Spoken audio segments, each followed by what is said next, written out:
Hello friends, welcome you all. यदि आप IIT JEE की तैयारी कर रहे हैं या करने वाले हैं और आपको मैथमेटिक्स में किसी भी टाइप की दिक्कत आ रही है इससे रिलेटेड, तो ये सीरीज बिल्कुल आपके लिए है। जीरो टू आईआईटी हीरो, बिल्कुल बेसिक से शुरू करके एडवांस लेवल तक बनाते हैं हर टॉपिक को। यदि आपका 8, 9th, 10th में थोड़ा सा दिक्कत भी रहा है कोरोना के चलते हुए, तो बिल्कुल ये वीडियो आप समझ सकते हैं, बिल्कुल बेसिक से एडवांस तक जाएंगे। और ध्यान सुने, ये एग्जैक्ट वो चीज है जो ऑफलाइन कोचिंग्स में पढ़ाई जाती है और इसी से सबसे अच्छा रिजल्ट आता है। कि अगर बच्चों को नहीं समझ में आ रहा तो सिंपल क्वेश्चन कराते हैं पहले, फिर थोड़ा अच्छा, फिर अच्छा, समझ गए। तो इस सीक्वेंस में चलता है हर टॉपिक पे क्वेश्चंस। और ऑनलाइन कई बार क्या हो जाता है कि केवल बीच वाले अच्छे अच्छे क्वेश्चन करा दिए, तो उससे नहीं होता बच्चे, ध्यान रहे। तो इसलिए एक बात, दूसरी बात कि सर वीडियो देख लिया फिर क्या करें, तो उसके लिए सिस्टेमेटिक डीपीपीज आपको मिलती है। हर 2 लेक्चर के बाद एक डीपीपी आती है। सर उसमें डाउट आए तो देखो, बहुत इफेक्टिव तरीका बनाया गया है कि आपका भी टाइम वेस्ट ना हो, टीचर का भी टाइम वेस्ट ना हो। तो हर दिन मंडे को 8:15 बजे लाइव क्लास होती है, जिसमें आपको एक वीक में 3 डीपीपी मिल रही होंगी। तो उन तीनों के जितने भी आपके डाउट आएंगे वो सब आप क्लियर कर सकते हो, जिसका डिटेल इस वीडियो के डिस्क्रिप्शन में। और मेन चीज आईआईटी में क्या होती है कि बहुत से क्वेश्चंस होते हैं, तो उनको कैसे हैंडल करना है, अपना थॉट प्रोसेस कैसे बिल्ड करना है, इसके लिए चाहिए वे ऑफ थिंकिंग कि कैसे हम सोचेंगे और इसके बारे में क्यों ये इतना इंपॉर्टेंट है। और सबसे इंपॉर्टेंट यही है आईआईटी में कि आप सोचना कैसे। देखो, टीचर कोई भी क्वेश्चन सॉल्व कर देगा, पर आप क्या ये सीख पाए कि आप एक नया क्वेश्चन सॉल्व कर सकते हो, क्योंकि आईआईटी में तो हर बार नया क्वेश्चन आता है। तो वो चीज आप में कब आएगी, टीचर कर लेगा, कोई दिक्कत। तो इसलिए ध्यान रहे, ये वीडियो उस हिसाब से बनाए जा रहे हैं कि आप सीख जाओ। क्लियर है क्या बच्चे? हाँ, तो क्या शुरू करें? बिल्कुल, चलो तो बिल्कुल जीरो से ये स्टार्ट, एकदम नया टॉपिक है और बिल्कुल बेसिक से स्टार्ट करेंगे। क्लियर है? बिल्कुल, चलो तो शुरू करते हैं। अर्थमेटिक प्रोग्रेशन, एपी बोलेंगे। क्या होता है? A sequence or progression in which difference of consecutive terms are constant। जो consecutive terms का difference है वो क्या रहेगा? constant। constant difference is known as common difference। common difference बोलेंगे उसको, D से उसको रिप्रेजेंट करेंगे। क्लियर है बात? हाँ, पहले भी सर पढ़ रखा अपने, बिल्कुल सही है, कोई दिक्कत नहीं, नहीं पढ़ रखा तो बस इतना ही है। चलो तो इसका क्या देखते हैं एग्जाम्पल। अब अगर आप ध्यान से देखोगे तो इसमें सर वो क्या बता रहे हो आप? कंजिकेटिव टर्म्स, मतलब लगातार आने वाले टर्म्स। तो कंजिकेटिव टर्म्स, इसका डिफरेंस 3, इन दोनों का डिफरेंस 3, इन दोनों का डिफरेंस 3, तो कितना है बच्चे? 3 3 3। तो तीनों का सेम आया क्या? कंजिकेटिव डिफरेंस क्या आया? सेम। कंजिकेटिव टर्म्स का डिफरेंस क्या आया? सेम। तो ये एपी है। तो एपी की पहचान करनी होती है तो ऐसे ही करते हैं अपन। इसका और इसका डिफरेंस जल्दी से बताओ। -2 -7 -5, तो ये क्या हो जाएगा? -7 + 5 = -2, तो -2 हो जाएगा ये। और अगर ऐसे ही आप इसको से इसको माइनस करोगे तो ये भी -2 और ये भी कितना है बच्चे? -2। तो ये कंजिकेटिव डिफरेंस। इसमें करोगे तो ये 0, ये 0 और ये 0। तो ये बच्चे देखो तीनों ही एपीज है। और कभी भी अगर किसी सीक्वेंस की अपने को ये चेक करना हो एपी है या नहीं, तो एक ही तरीका है, इसमें से इसको माइनस, इसमें से इसको, इसमें से कंजिकेटिव टर्म्स का डिफरेंस ले लो, तो आगे वाले में से पीछे वाले को माइनस कर दो। तो ये अगर सेम आ जाए, देखो तीनों में ही सेम आ रहा है, तो वो एपी होगी। और इस एपी के लिए डी का वैल्यू कितना होगा? कॉमन डिफरेंस कितना आया इसमें? 3। इसमें कितना आया कॉमन डिफरेंस? -2। इसमें कितना आया कॉमन डिफरेंस? 0। और यहां से एक ऐसा भी अपन बोल सकते हैं कि डी का कोई भी वैल्यू हो सकता है, माइनस, प्लस या 0। ये बात क्लियर है क्या? तो 2 चीजें इस स्लाइड से क्लियर होनी चाहिए। पहली, कॉमन डिफरेंस कैसे निकालते हैं, आगे वाला माइनस पीछे वाला। दूसरी कि अगर कोई सीक्वेंस एपी है या नहीं उसको चेक करना है तो कैसे करेंगे? कंजिकेटिव टर्म्स का डिफरेंस ले लेंगे, अगर वो सेम आ गया तो बोल देंगे एपी है। क्लियर है? सेम या कांस्टेंट, है ना? कांस्टेंट मतलब सेम ही आ रहा है ना। ठीक है, ये बात क्लियर है बिल्कुल। तो आप देखते हैं एपी का स्टैंडर्ड अपीयरेंस, एपी दिखेगा कैसे, स्टैंडर्ड फॉर्मेट में कैसे दिखेगा। तो देखिए बच्चे, ऐसे दिखता है ए, फिर ए प्लस डी, फिर ए प्लस 2d, फिर ए प्लस 3d। क्लियर है ये बात। तो इसको बोलते हैं T1 फर्स्ट टर्म, किसी भी सीक्वेंस में T1, ये है T2, ये है बच्चे T3, ये है बच्चे T4। क्लियर है। अब कोई आपको T1, तो इसलिए अपन देखो ये ए है, इसको क्या बोलते हैं फर्स्ट टर्म, एक को हम क्या बोलते हैं फर्स्ट टर्म, और ये एपी में कांस्टेंट है अपने, इसी को अपन फर्स्ट टर्म, ए जो है उसको फर्स्ट टर्म, और ये एपी है या नहीं। तो देखो डी, इसका डिफरेंस भी डी, इसका डिफरेंस भी डी, तो ये देखो सेम आ रहा है, कांस्टेंट आ रहा है, इसलिए ये क्या है एपी है। T1 आया, T2 आया, T3 आया, T4।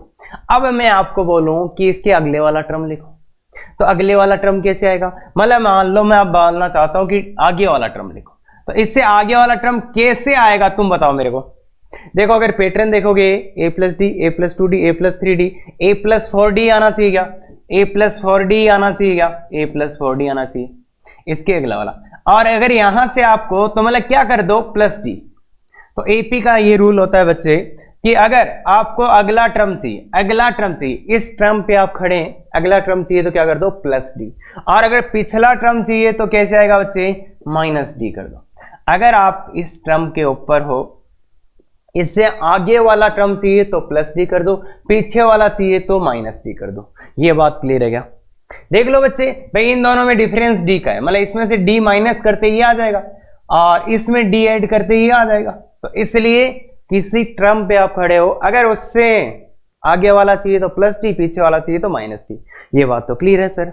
अब मैं आपको बोलूं इस सीरीज का मुझे टेंथ टर्म लिख के बताओ, तो थोड़ा सा टाइम लग जाएगा, ये अपन डी डी करते करते जाएंगे। फिर मैं थोड़ा सा और इच्छाएं बढ़ गई कि इस सीरीज का nth टर्म लिख के बताओ, तो nth टर्म कैसे लिखोगे, तो इस टाइप से अगर अपन ऐड करते करते जाएंगे तो टाइम लगेगा। तो इसका क्या है कि क्या इस पैटर्न को देख के मुझे आप nth टर्म बता सकते हैं, क्या इस पैटर्न को देख के nth टर्म बता पाएंगे। तो सर देखो इसमें भी ए आया, इसमें भी ए, इसमें भी ए, इसमें भी ए, इसमें भी ए, तो उसमें भी ए आएगा सर। फिर डी कितनी बार आएगा, तो डी देखो इसमें 0 बार डी आ रहा है, इस T2 में 1 बार डी आ रहा है, इसमें 2 बार डी आ रहा है, इसमें 3 बार डी आ रहा है, इसमें ये T5 हो जाएगा तो इसमें 4 बार डी आ रहा है। तो क्या आएगा, जो T1 फर्स्ट टर्म है उसमें 0 बार, T2 में 1 बार है, T3 में 2, T4 में 3, मतलब 1 कम आ रहा है क्या। जैसे n है तो उसमें कितने डी आएंगे n-1, मतलब 1 कम आएगा। जो वैल्यू यहां है तो Tn का ये फॉर्मूला बहुत से लोगों ने देख रखा होगा, क्लियर है क्या। और डी को अपन यहां क्या बोलते हैं बच्चे, डी को क्या बोलते हैं common difference, common difference, clear है क्या बात। डी को कॉमन डिफरेंस, एक को फर्स्ट टर्म, और n क्या होता है नंबर ऑफ टर्म्स, n क्या होता है number of terms, number of terms, clear है बात, क्लियर है। Tn बराबर a plus n-1 into D, इससे लाए। बाकी ये बहुत ही इंपॉर्टेंट फॉर्मूला देखिए बच्चे, nth term Tn equal to a plus n-1 into d, और ये अपने को हमेशा ही याद रहना चाहिए राज। और ये फॉर्मूला बहुत से लोगों को पता भी होगा और कुछ को नहीं भी पता होगा, तो कोई दिक्कत नहीं बच्चे, वही फॉर्मूला है, नहीं पता आराम से देख लो, कोई भी प्रॉब्लम नहीं है, बिल्कुल बेसिक से शुरू करेंगे। और अगर आप पूरा वीडियो देखते हैं तो ये समझ में आएगा कि सोचना किसको बोलते हैं, कैसे सोचते हैं। अदरवाइज हाँ सर पढ़ा रहे थे, उससे कुछ नहीं। पूरा वीडियो देखो, एक टॉपिक के पूरे वीडियो देख लोगे तो आपको ये भी समझ में आएगा कि एडवांस क्या होता है, क्लियर है बिल्कुल। किसी भी एक टॉपिक के देख लेना। हाँ, तो for an AP find 11th term, ये एपी है, इसके लिए 11th टर्म फाइंड करना है। क्या फाइंड करना है बच्चे T11, तो T11 अपने को पूछा जा रहा है, तो क्या यूज करोगे कि सर Tn वाला फॉर्मूला यूज करेंगे, a plus n-1 into D, ये फॉर्मूला यूज करेंगे। इस फॉर्मूले में n, यहां n था, इस फॉर्मूले क्या है 11, तो n किस जगह कितना पुट करेंगे 11, तो T11 क्या आ गया बच्चे a plus 11-1 d, that is T11 equal to a plus 10 d. यहां तक क्लियर है क्या बच्चे सब। बस अब क्या चाहिए, अगर मेरे को T11 चाहिए, मेरे को T11 चाहिए तो क्या चाहिए, ए और डी का वैल्यू चाहिए, ए और डी का वैल्यू चाहिए। क्लियर है क्या, ए और डी का वैल्यू चाहिए। तो क्या आप इस सीक्वेंस से इस एपी से ए और डी लाएंगे? तो सर ए तो दिख रहा है सर, ए तो दिख रहा है 3, फर्स्ट टर्म तो 3 है ना बच्चों। हाँ सर डी के लिए देखो, इसमें से इसको माइनस कर देते हैं 5, इसमें से इसको माइनस कर देते हैं 5 और इसमें से इसको -5। तो सर आगे वाले में से पीछे वाले को माइनस करने पे 5 ही आ रहा है, तो मतलब डी कॉमन डिफरेंस। देखो इसका नाम कॉमन क्यों है कि इसमें से इसको करो या इसमें से इसको, इसमें से इसमें, सबका सेम आएगा, तो इसीलिए इसको बोलते हैं कॉमन डिफरेंस। तो D5 आएगा, A3 आएगा। क्या ये वैल्यूज अपन यहां पुट कर सकते हैं? क्या ये वैल्यूज अपन यहां पुट कर सकते हैं? बिल्कुल पुट कर सकते हैं। ए का वैल्यू 3 प्लस डी का value 10 into 5 that is 53। Clear है क्या बच्चों? तो बिल्कुल ही सिंपल सा, एकदम बेसिक, बच्चे किड्स लेवल का इजी, किड्स बच्चे 8 9 10 के और इजी क्वेश्चन। क्लियर है? चलते हैं आगे। बिल्कुल, तो ये question 5 minute low, 10 minute low, अगर हो जाए तो बहुत बढ़िया। तो देखो बच्चे, इस क्वेश्चन में T10 चाहिए, T10 चाहिए तो क्या करोगे? वही Tn वाला फॉर्मूला यूज करेंगे। भाई Tn का फॉर्मूला याद हो गया क्या? बिल्कुल, वेरी गुड। इसमें कितना डालना है बच्चे? T10 का मतलब हो गया a प्लस n का वैल्यू 10 डालो तो 9d। बस a और d का वैल्यू चाहिए। अब a और d क्या है? a और d तो यहां दिख ही नहीं रहे मेरे को, यहां तो T54 दिख रहा है, ये T4 दिख रहा है। तो इसलिए अगर नहीं दिख रहे तो लेट अज्यूम कर लो कि फर्स्ट टर्म a है और कॉमन डिफरेंस d। अगर किसी भी AP में a और d आपको नहीं मिल रहे तो उनको अज्यूम कर लो बच्चे क्या, A और D। क्लियर है क्या? अब AP में 3 ही चीजें होती है, A, D और N। क्लियर है? यहां इस AP में अपने को नहीं दिख रहे थे इसलिए A और D अज्यूम कर लिए। अगर अपने पास A और D का वैल्यू आ गया तो ये आंसर आ जाएगा क्या? बिल्कुल आ जाएगा। तो A और D कहां से लाएंगे? देखो दो इक्वेशन बनाएंगे यहां से, एक इसका यूज करके एक इसका, और A और D वहां से लाएंगे। तो बिल्कुल बिल्कुल बच्चे T54 इक्वल टू -6। अब ये क्या, a प्लस 53d क्या? अरे n-1, n का वैल्यू 50 और तो n-1d इक्वल टू, तो ये पहला इक्वेशन है बच्चे। दूसरा T4 इक्वल टू 64, तो T4 a प्लस n-1 तो 3d इक्वल टू 64, ये दूसरा।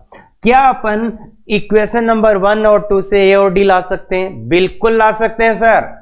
अरे याद है, दो इक्वेशन दो वेरिएबल, तो इसमें से इसको माइनस करो, a से a कैंसिल हो जाएगा, 53 - 3 तो 50d। बच्चे समझ में आता है? अरे इसमें से इसको माइनस करना है, ये माइनस का 61 माइनस का 64, तो 50d इक्वल टू माइनस का 125, d इक्वल टू माइनस का 125 divide by 50 is equal to 25 से कैंसिल कर दो तो माइनस का 5/2। क्लियर है? d का वैल्यू आ गया। अब a का वैल्यू कैसे लाएं?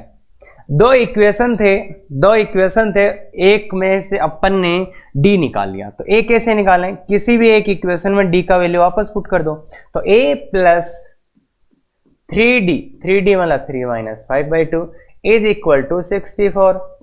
तो a का वैल्यू कितना आ जाएगा बच्चे? 64 प्लस 15/2। तो ये a आ गया, ये d आ गया। क्या अपन a और d का वैल्यू यहां पुट करके आंसर ला सकते हैं क्या यहां पुट करके आंसर ला सकते हैं? बिल्कुल।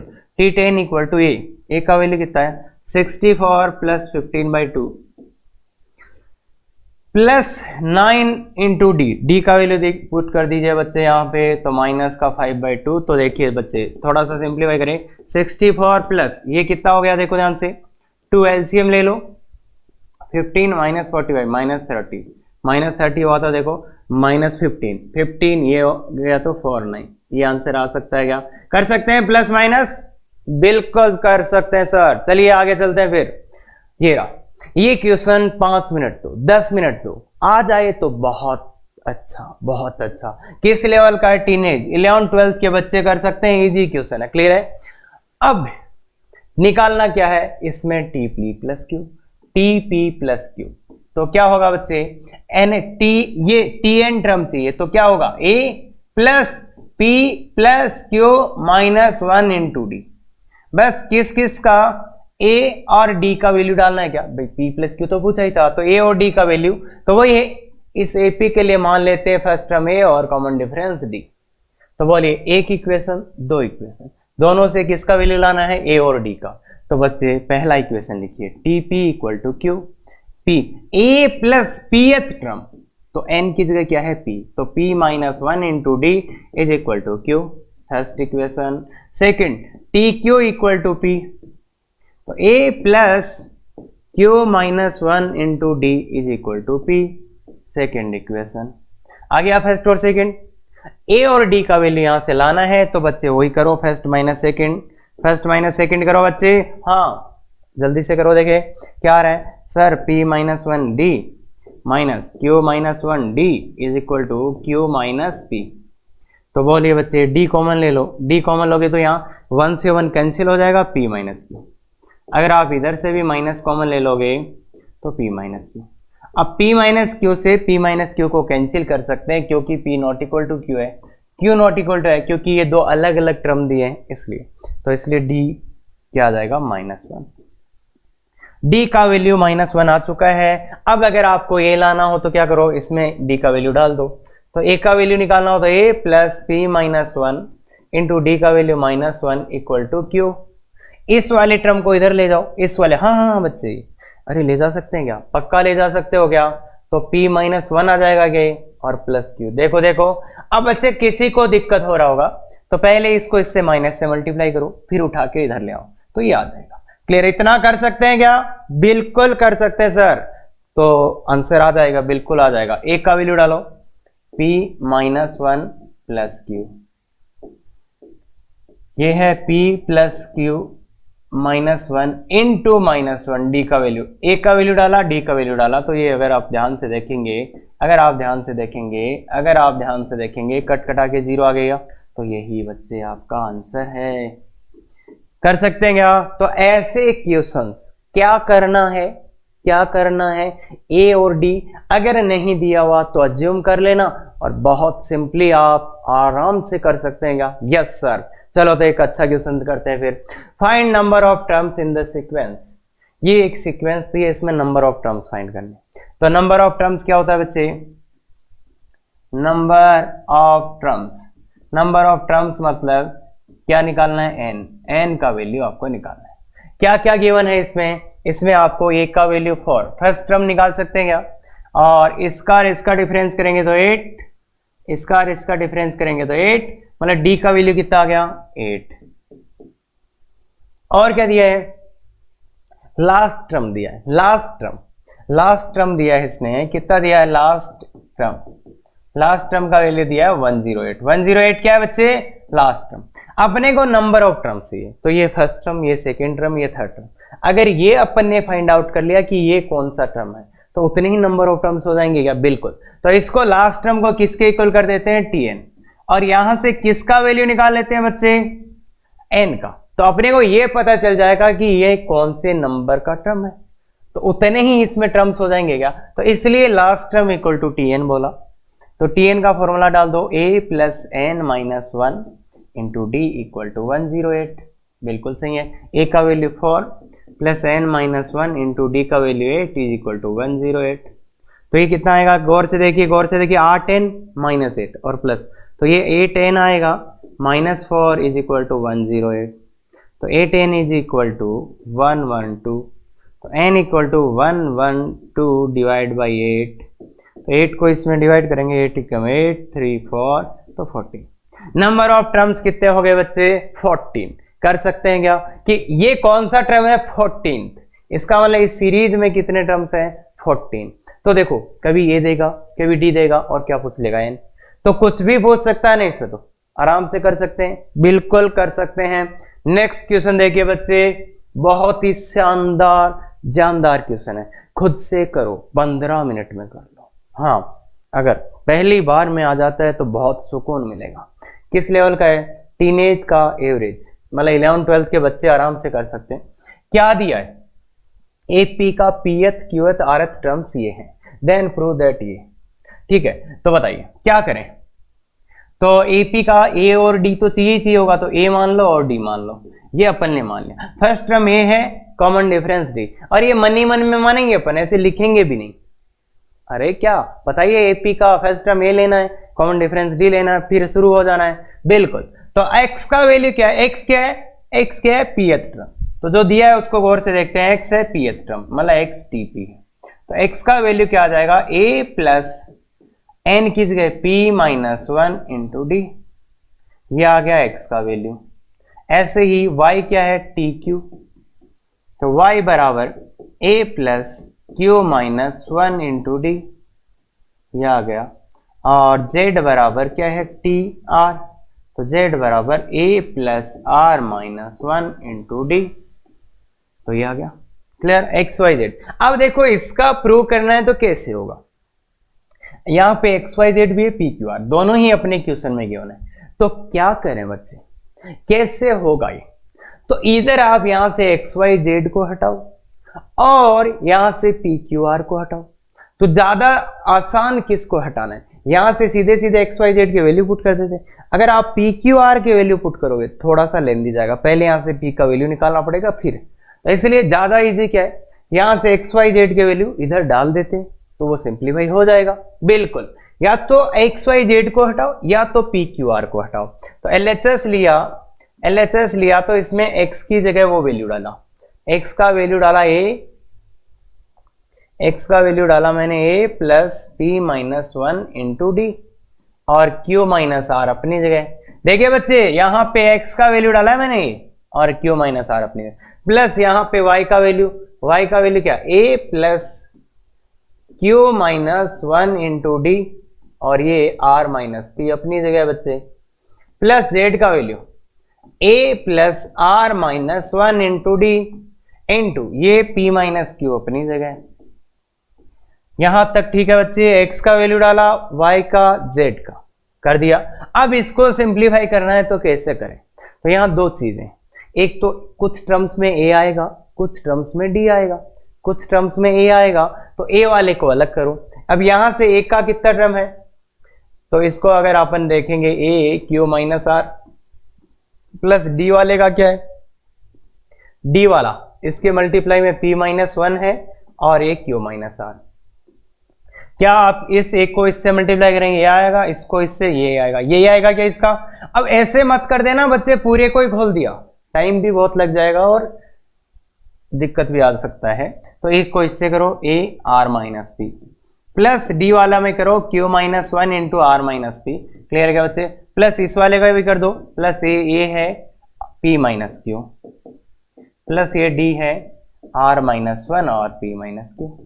तो अब देखो बच्चे यहां पे a का देख लो, a का ये तो a वाले को एक साथ लाते हैं। a में यहां क्या है q माइनस आर, प्लस यहां क्या है a में r माइनस पी, प्लस यहां क्या है p माइनस क्यू, ये a वाला आएगा, प्लस d वाला आप देखो ये रहा पहला, ये d वालों को एक साथ लाते हैं बच्चे, तो ये है p minus 1 q minus r, plus q minus 1 r minus p, plus r minus 1 p minus q.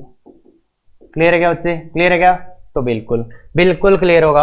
अब गौर से देखना ये सब कट गए, क्यों, देखो इस q से ये q कट गया, इस p से ये p कट गया और इस r से ये r कट गया। क्यों कट गए ऐसे, क्योंकि देखो जो फर्स्ट टर्म आया था उसमें एक प्लस का था एक माइनस का, इसमें भी एक प्लस एक माइनस, एक प्लस एक माइनस, तो 3 प्लस के 3 माइनस के, तो सब कट गए और 0 आ गया।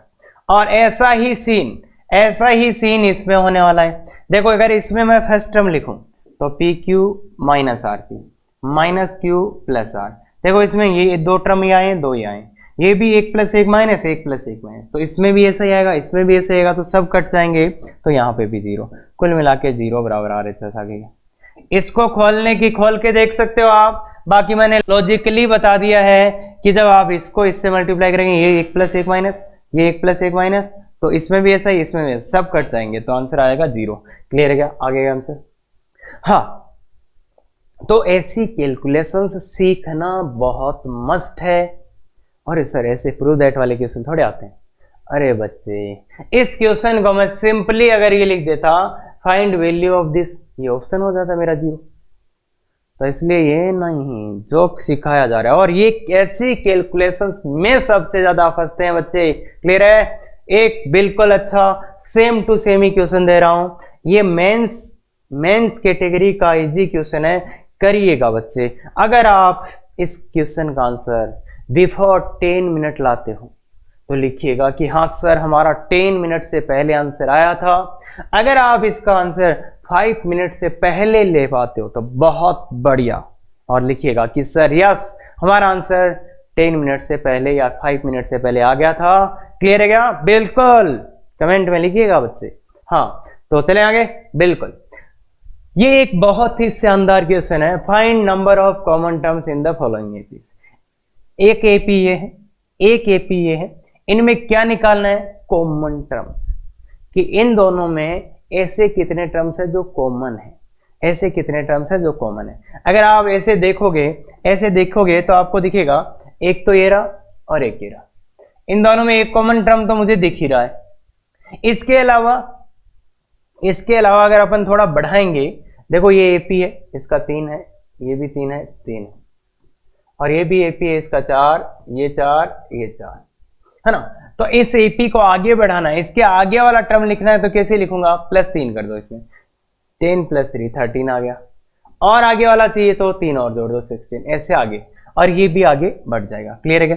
क्लियर है क्या? अब देखो एक एक टर्म और दिख गया, इसमें भी 13 और इसमें भी 13। तो ऐसे ही अपन चलते जाएंगे तो कॉमन टर्म्स आते जाएंगे क्या। पर यहां पे मैं एक जनरल कंसेप्ट समझाना चाहता हूं। देखो ये 3 3 से बढ़ रहा है, ये 4 4 से बढ़ रहा है। तो एक चीज था, यहां से शुरू हुआ, 3 से बढ़ा, फिर 3 से बढ़ा, फिर 3 से बढ़ा, फिर 3 से बढ़ा, फिर से 3 से बढ़ा, फिर से 3 से बढ़ा, फिर से 3 से बढ़ा, फिर से 3 से बढ़ा, फिर से 3 से बढ़ा, ऐसे चलता जा रहा था। और ये 3 3 से बढ़ता जा रहा था। यही बात हो रही है क्या? वो 3 3 से बढ़ रही है क्या? तो ऐसे बढ़ रहा था। अब एक दूसरी चीज है, ये है, ये कितने से बढ़ रहा है? 4 4 से। तो अगर यहीं से शुरू ये हो तो ये 4 से बढ़ा, फिर से ये 4 से बढ़ा, फिर से ये 4 से बढ़ा, तो यहां ये दोनों मिल गए। या क्यों? ये 4 4 4, ये भी 12 और ये भी 12, फिर ऐसे ही फिर से ये चला, ये चला, ये भी, तो फिर से मिल गए, फिर से ये 4 4 से ऐसे हुआ। तो ये देखो 4 4 4, तो ये दोनों एक फिक्स नंबर के बाद मिल रहे हैं। ध्यान से देखना बच्चे, यहां 12 के बाद ये फिर मिलेंगे, और 12 के बाद ये फिर से मिलेंगे। क्या इस 3 4 और इस 12 में कोई रिलेशन है? क्या कोई इसमें रिलेशन है 12 और 3 4 में? तो गौर से देखो, ये कितने के बाद वापस मिलेंगे? एक ऐसे नंबर के बाद जिसमें इन दोनों का डिवाइड हो, या ऐसे बोल दें जो इन दोनों का ही क्या हो? मल्टीपल हो, जो 3 का भी मल्टीपल हो और 4 को भी। ये ऐसे नंबर्स पे मिलेंगे जहां 3 और 4 का मल्टीपल हो। तो 3 और 4 का मल्टीपल कौन? 12 होता है क्या? तो ये 12 के बाद मिलेंगे। थोड़ा और अच्छा देखें, देखो बच्चे, ये 3 3 से बढ़ रहा था, ये 4 4 से बढ़ रहा था, तो ये कहां मिलेंगे? एक ऐसे नंबर के बाद मिलेंगे जो 3 और 4 दोनों का ही मल्टीपल हो। तो ऐसे को क्या बोलते हैं? या जिसमें 3 और 4 दोनों का ही डिवाइड हो जाए, तो इसको 12 को अपन क्या बोलेंगे? एलसीएम ऑफ 3 और 4। देखो बच्चे 3 और 4 का एलसीएम 12 आ रहा है क्या? तो मतलब ये कहां पे मिलेंगे? मल्टीपल बोलो या ज्यादा अच्छी लैंग्वेज में बोलोगे तो एलसीएम। तो ये एक बहुत ही गजब का कंसेप्ट है, जिसका फीलिंग आपको किसी भी क्वेश्चन में कभी भी आ सकता है। बाकी ये क्वेश्चन करना इज वेरी इजी, कोई दिक्कत नहीं है। ये क्वेश्चन करना तो बहुत सिंपल काम है, पर ये जो कंसेप्ट है, ये जनरल कंसेप्ट है, कहीं पे भी लगा सकते हो बच्चे। क्लियर है क्या? यस। चलो तो ये कंसेप्ट ध्यान से देखो। अब आते हैं इस पे। तो 3 3 से बढ़ रहा था, 4 4 से बढ़ रहा, तो किसके बाद मिलते जाएंगे? 12। और वैसे देखो दिख भी रहा है, एक के बाद में 13, एक के बाद में 13, मतलब 12 12। तो इनसे जो कॉमन टर्म्स आएंगे वो भी एपी में होंगे क्या? Common terms will be in AP. क्यों होंगे एपी में? क्यों होंगे एपी में? एपी में क्यों होंगे? क्योंकि वो एक 12 के बाद में 12 के बाद में इंक्रीज होते रहेंगे। तो अब इस क्वेश्चन को कैसे करना है? तो देखो सबसे पहले find first term, find first term a. कैसे का फाइंड करना है? फर्स्ट टर्म कैसे फाइंड करोगे? उस कॉमन एपी का फर्स्ट टर्म कैसे फाइंड करोगे? बाई ऑब्जर्वेशन, बाई ऑब्जर्वेशन और बाई सीइंग लिख दो। बाई सीइंग, है ना। इसको देखो और फाइंड करो common first common term, find first common term, है ना। पहला कॉमन टर्म आपको फाइंड करना है। कैसे फाइंड करेंगे? देखकर। देखो देखिए इनमें ऐसा एक टर्म बताओ फर्स्ट कॉमन टर्म, दोनों में फर्स्ट कॉमन टर्म क्या है? ए का वैल्यू 1 है। और कॉमन डिफरेंस कैसे फाइंड करेंगे? कॉमन डिफरेंस, तो कॉमन डिफरेंस डी क्या आएगा बच्चे? डी क्या आएगा? LCM of d1 d2, LCM of d1 d2, d1 और d2 का एलसीएम, ये d1 है ये d2 है, इन दोनों का एलसीएम। तो देखो d का वैल्यू यहाँ क्या आ जाएगा? 3 और 4 का एलसीएम 12, और वो यहां से भी आया था क्या वैसे? तो बिल्कुल ठीक है। और फिर क्या करेंगे? Last term. तो लास्ट टर्म क्या होता है बच्चे? लास्ट टर्म क्या होगा? देखो बच्चे, इस जो कॉमन एपी आएगा उसका लास्ट टर्म, ये एपी खत्म हो जाएगा 298 पे, ये एपी खत्म हो जाएगा 298 पे, ये होगा 317 पे। तो क्या 298 के बाद कोई कॉमन टर्म आ सकता है? देख के बताओ यार, ये 298 पे खत्म ही हो जाएगा, तो उसके बाद इनमें कॉमन टर्म कैसे आ जाएगा? ये तो खत्म ही हो गया ना। इसके बाद जैसे मान लो 317 इनका कॉमन टर्म हो सकता है क्या? नहीं, क्योंकि ये तो सर पहले ही खत्म हो चुका है। तो मतलब जो लास्ट कॉमन टर्म है, जो लास्ट कॉमन टर्म है वो कब है? जो इधर 298 होगा और इससे छोटा होगा। ये बात समझ में आता है क्या? जो कॉमन एपी आएगा, जो कॉमन टर्म्स वाला एपी आएगा उसका लास्ट टर्म इनमें से जो छोटा है उससे क्या होगा? लेस देन, मतलब स्मॉलेस्ट ऑफ 2। ये बात समझ में आता है क्या? तो कॉमन। अब नंबर ऑफ टर्म्स लिखाना है, तो अपने को मिलेगा लास्ट टर्म इससे छोटा होना चाहिए, तो लास्ट टर्म का लिए फॉर्मूला डाल देते हैं टीएन वाला, तो वो क्या हो जाएगा? A plus n minus 1 into 2 less than और इक्वल टू 298। अब डी और ए का वैल्यू ये रहा, डी और ए का वैल्यू डालिए बच्चे। डी का वैल्यू कितना? ए का वैल्यू है 1 plus n minus 1 into 12 less than 298। तो गौर से देखो, थोड़ा सा और गौर से देखो, इसको क्या आएगा? 12n माइनस 11, गौर से देखो, ये माइनस 12 प्लस, तो ये 12n less than equal to 309 हो जाएगा ये बच्चे। n less than equal to 309 by 12, तो ये आ जाएगा n लेस देन और इक्वल टू, इसमें इसका डिवाइड कर दो 2 6 12 50 60 9 84, इतना आएगा लगभग ये आ रहा है, लगभग ये आ रहा है।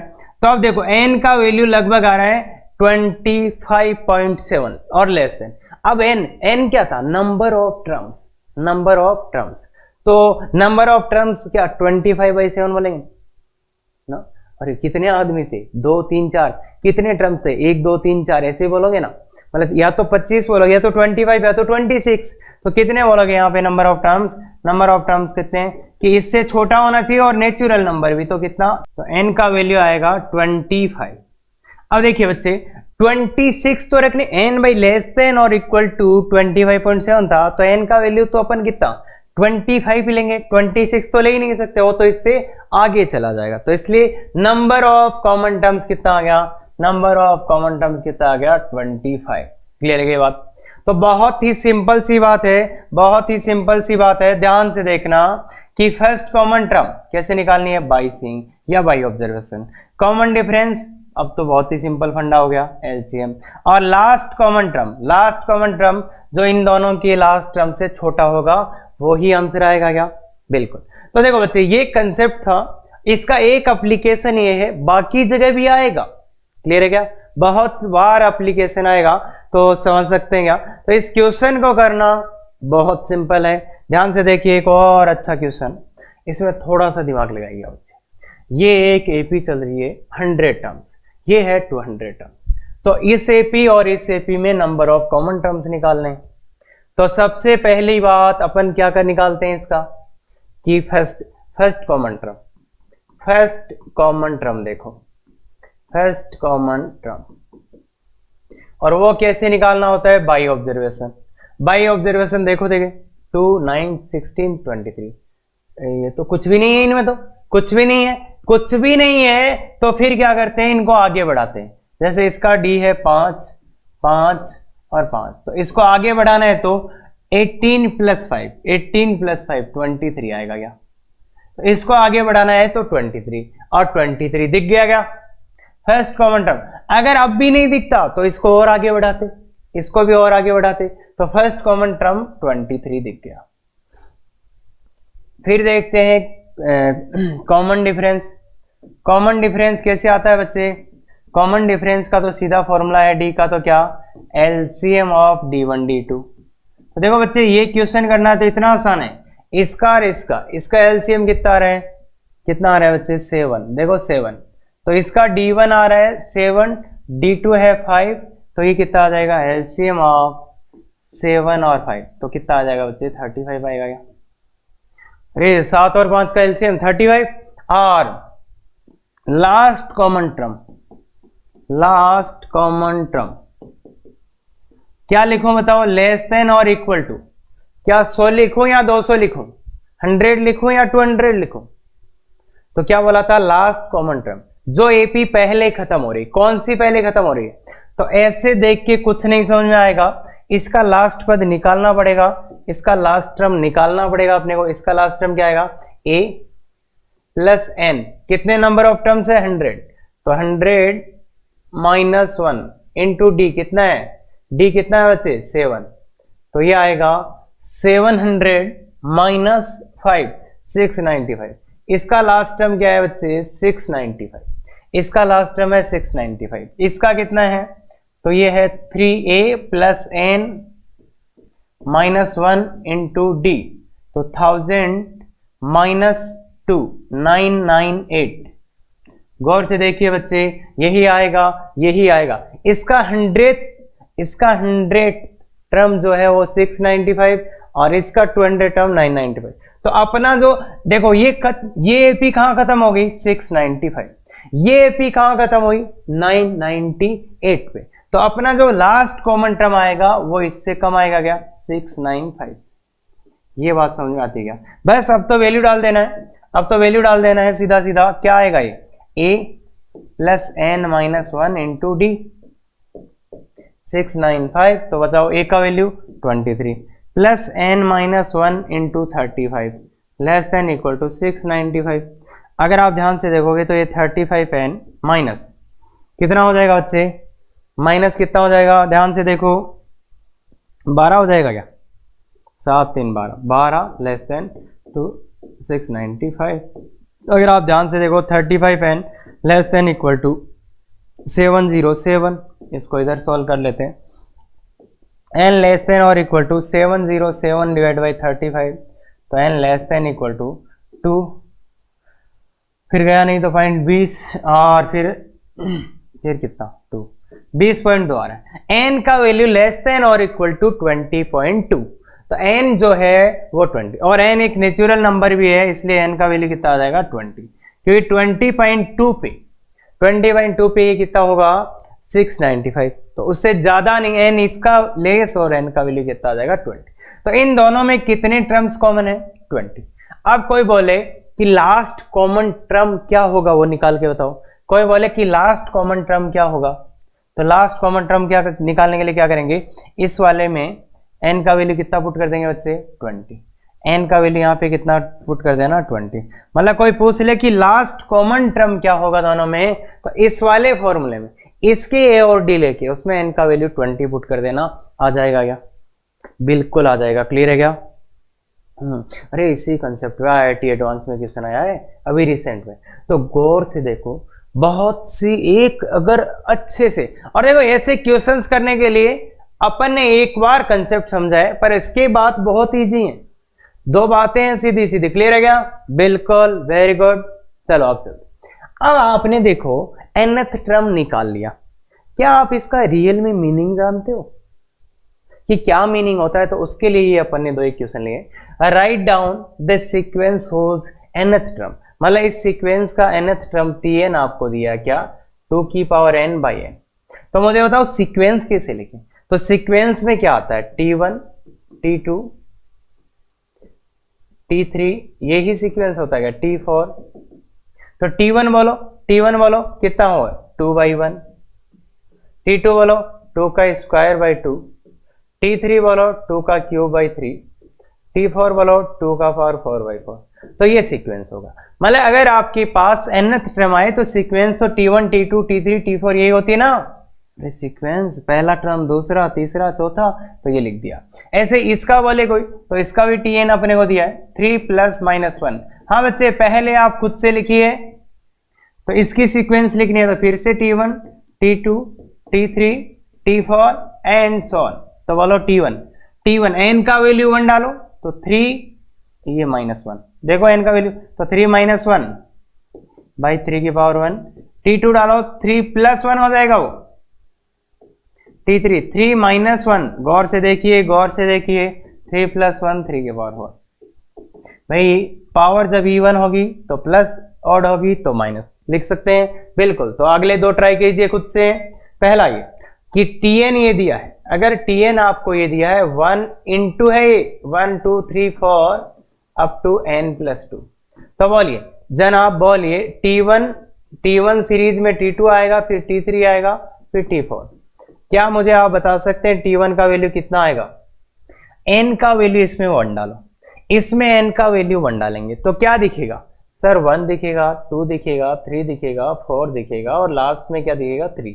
तो इस 3 दिखने का मतलब क्या है? यहां n का वैल्यू जब आपने 1 डाला तो यहां 3 दिखा। इसका मतलब क्या है कि सर ये प्रोडक्ट शुरू तो 1 से होगा पर लास्ट टर्म क्या आ जाएगा? 3। गौर से देखो कि शुरू तो 1 2 3, तो लास्ट टर्म ही 3 आ जाएगा। मतलब ये प्रोडक्ट कहां तक जाएगा? यहां तक, ये नहीं आएगा इसमें। तो इसलिए T1 का वैल्यू कितना है? 1 2 3। गौर से देखो, गौर से देखो, बहुत बच्चों को डाउट होता है यहाँ पे। हाँ, जब इसमें n का वैल्यू 1 डाला जाएगा तो क्या दिखा? 1 2 3 4, लास्ट में 3, मतलब लास्ट टर्म 3। इसका मतलब ये प्रोडक्ट यहीं तक था बच्चे, 4 बार नहीं आएंगे इसमें। और फिर जब n का वैल्यू 2 डालोगे तो क्या दिखेगा? 1 2 3 4 और यहाँ 4, इसका मतलब 4 तक। इसका मतलब 1 2 3 और 4। और T3 डालोगे तो 1 2 3 4 और लास्ट टर्म क्या? 5। ऐसे 1 2 3 4 और 5 और 6। क्लियर है ये बात? तो इसको आप शॉर्ट फॉर्म में लिख सकते हो 3 फैक्टोरियल या 6, इसको लिख सकते हो 24, इसको लिख सकते हो 120, इसको लिख सकते हो 720। ये फैक्टोरियल 3, ये 4, ये 5, ये भी आता होगा। नहीं आता तो इसे छोड़ दो, कोई दिक्कत नहीं है बच्चे। ये वाला अब इसमें सर ये A1 A2 AN क्या दिए? तो देखो बच्चे nth टर्म को Tn से लिख सकते हैं या An से लिख सकते हैं या इस छोटे से Tn से। ये सभी किसके लिए यूज होते हैं? nth टर्म के लिए। ये सभी के सभी किसके लिए यूज होते हैं? nth टर्म के लिए। क्लियर है ये बात? तो अब इसका nth टर्म मतलब ये सीक्वेंस लिखनी है। तो यहां तो An ऐसा दिया सर, तो यहां पे An ऐसा दिया है, तो गौर से देखो अपने को क्या लिखना है? A1 A2 A3 A4, बस यही तो लाने हैं। तो बताओ मेरे को, A1 तो दिया ही है क्या? कितना? 1। A2 भी 1 दिया, A3 कैसे लाए? A3 तो इसमें n का वैल्यू 3 डालो, डाल सकते हैं 3 या 3 से बड़ा, तो A3 डालो। A3 = A2 प्लस ये कितना हो जाएगा? A1। यार n का वैल्यू 3 डालो बच्चे इसमें, A3 A2 A1, तो मतलब A3 क्या आएगा? A2 + A1। अब A2 का वैल्यू 1 और A1 तो ये कितना? 2, तो मतलब यहाँ पे क्या आ जाएगा? 2। अब A4 के लिए क्या डालोगे? A4 के लिए n का वैल्यू 4 डाल दो, तो A4 बराबर A3 + A2। तो ये पीछे वाले दो का सम, इसका और इसका, तो कितना आएगा? 3। अब देखो हो क्या रहा है, इसको भी ध्यान से देखो है ना। तो nth टर्म है वो पीछे वाले दो का सम, पीछे वाले दो का सम है। तो अगला क्या आएगा? इसका और इसका सम, वो क्या हो जाएगा बच्चे? 5। इससे अगला क्या आएगा? इन दोनों का सम, वो कितना हो जाएगा? 8। उससे अगला कितना आएगा? 8 5 13। तो ऐसे मतलब जो अगला टर्म है वो पीछे वाले दो का सम है। तो ऐसी सीरीज को रिकरिंग सीरीज या ये जो पर्टिकुलर है इसको बोलते हैं फिबोनाची सीरीज। क्लियर है? ये नाम याद था अपने को तो बोल सकते हैं। तो मतलब ऐसा कोई भी रिलेशन दिया जाए तो भी अपन सीरीज लिख सकते हैं क्या? तो बहुत ही सिंपल चीज है, A1 A2 A3 लिख दो, खत्म। और ये समझ में आया कि नहीं? अरे इसको रीड करना, nth टर्म उस दो पहले आने वाले टर्म्स का सम होगा। क्लियर है? यदि ऐसे वीडियोज आपको पसंद आते हैं जहां पे बिल्कुल बेसिक से एडवांस तक और रियल ऑफलाइन क्लास में जो हो रहा है वो करवाया जा रहा है, तो बिल्कुल शेयर, सब्सक्राइब, लाइक करते रहें सो दैट और अच्छे क्वालिटी के वीडियोज आ पाए। Thank you very much. Effective तैयारी करो।